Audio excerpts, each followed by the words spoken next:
ایجه تنور است. غم و درد و هندویی که در کشور ما جریان داره امروز آهسته آهسته به تنور تبدیل میشه. تعداد زیاد جوانای ما نامراد شدن، دروازای مکتب بر روی دخترها و زنها بسته شده و جوانا هر روز نامراد میشن که تندور از زندگی آماده دستم شمع هست.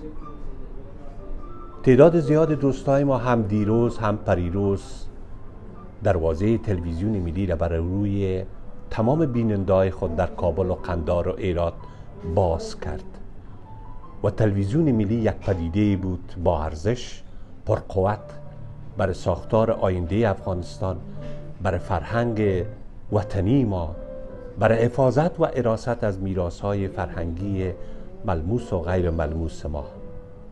اما شنیده میشه که دروازه تلویزیون ملی دیگه بسته میشه. ما آرزو میکنم که این تنور باز دوباره گرم نشه. ما آرزو میکنم که این شمع خاموش نشه.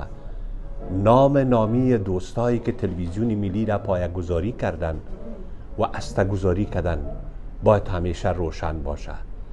آرزو میکنم که این تصمیم را که گرفته شده به خاطر خاموش کردن تلویزیون ملی و سویچ تلویزیون ملی در خانه و کوچه و پس کوچه ما این تجدید نظر شود و از این حرف منصرف شوند که گام است بسیار ناسنجیده، بسیار خطرناک و بسیار دلخراش. آرزو میکنم که طالبات توجهی جدی بکنن و تلویزیون ملی را نشراتش خاموش نکنن. درود.